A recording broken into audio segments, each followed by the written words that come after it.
Hey guys, welcome to the channel. My name is Savelis. In this video, I will be showing you how to make the ultimate faith character in Elden Ring.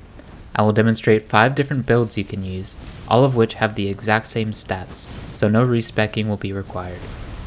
These builds are all very different from one another, which will allow you to switch up your playstyle on a single character without getting bored or having to respec and make a new character.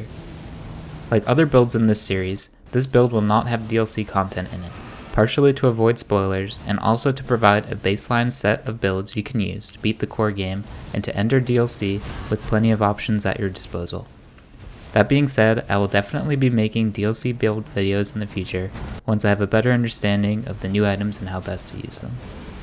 For this faith build, we are going to be starting out as the Vagabond class, since it has the least number of wasted stats for our build. So what are the stat requirements for these builds? At level 150, we want to have 60 Vigor for that big HP bar. 20 Mind gives us 121 FP, which allows us to use our weapon skills and spells a reasonable number of times per FP flask. 21 Endurance gives us enough carry weight to get 51 poise most of the time. 16 Strength and 15 Dex allow us to meet the weapon requirements of our builds. Obviously this is a Faith build, so we are going to want 80 Faith to hit the soft cap. We leave Intelligence at 9 and Arcane at 7. FYI, I did end up using a level 167 character in this footage, but I put all those extra points into Arcane, which I do not use for anything in these builds, so for all intents and purposes, this character is level 150. Also keep in mind that the footage in this video is in New Game Plus, so enemies have increased health and defense. I'm going to explain buffing first, since all of these builds have a similar buffing routine. To buff up, drink your flask, then use the Golden Vow incantation. Then, if you are using a build that does fire damage, use Flame Grant Me Strength. Otherwise, use Howl of Shiburi. Finally, if the build uses the Jellyfish Shield, two-hand it, then use its skill. For our first build, we have the Black Flame Tornado Ash of War. I put this on the Banished Knight's Halberd in Flame Art Affinity. Use any seal and try to get 51 poise. For talismans, we have the Fire Scorpion Charm, the Shard of Alexander, the Dragoncrest Great Shield, and the Erdtree's Favor +2. In the flask, we have the Flame tier and the Opaline Hard tier. Unbuffed, we are doing around 4,500 damage.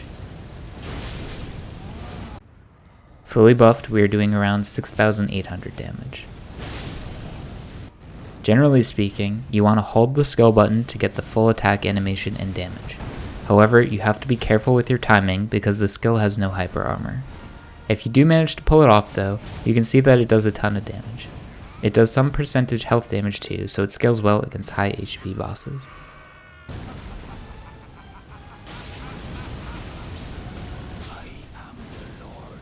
Build number 2 combos the Black Knife with the Black Blade incantation. We have the Black Knife and the Erdtree Seal. We try to get 51 poise. For talismans, we have the Holy Scorpion Charm, the Shard of Alexander, Flock's Canvas Talisman, and the Ritual Sword Talisman. In the flask, we have the Holy tier and the Opaline Hard tier. Unbuffed, the Black Knife does around 1700 damage plus percentage health damage. Fully buffed, we are doing around 3000 damage plus percentage health damage.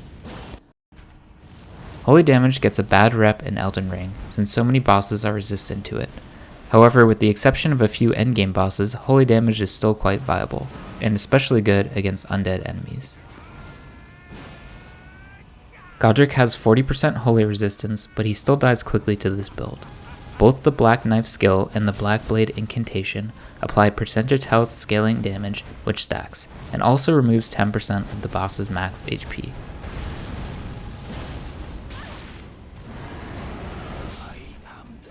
For build number 3, we are using what is most likely the most powerful weapon in the game, the Blasphemous Blade.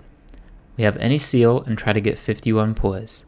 For talismans, we have the Fire Scorpion Charm, the Shard of Alexander, the Dragoncrest Great Shield, and the Ritual Sword Talisman. In the flask, we have the Flame tier and the Opaline Hard tier. Unbuffed, we are doing around 2,700 damage. Fully buffed, we are doing around 4,600 damage. The skill has great range and damage and also heals you, making it incredibly easy to use. If you want to play through the game on easy mode, definitely try rushing this weapon.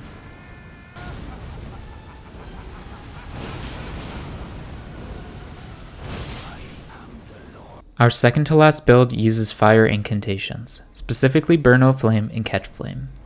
We use the Giant Seal and the Jellyfish Shield for buffing, and try to get 51 poise. For talismans, we have the Fire Scorpion Charm, the Godfrey Icon, Phlox Canvas Talisman, and the Ritual Sword Talisman.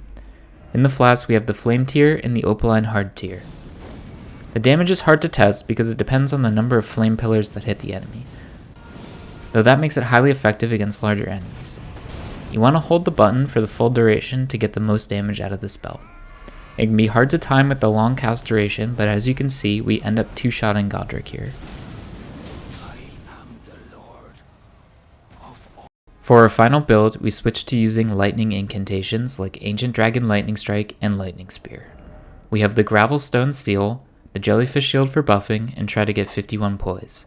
For talismans, we have the Lightning Scorpion Charm, the Godfrey Icon, Phlox Canvas Talisman, and the Ritual Sword Talisman.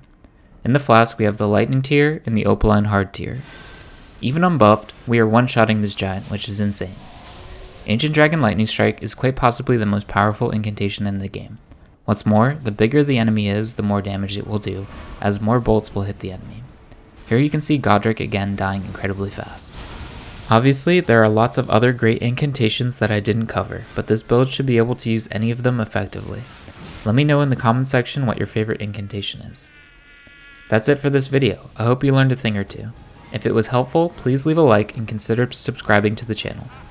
If you found this build interesting, you might also like my ultimate strength, dexterity, and intelligence build videos. If there are any other Elden Ring videos you would like to see, let me know in the comment section below. Thanks everyone, peace.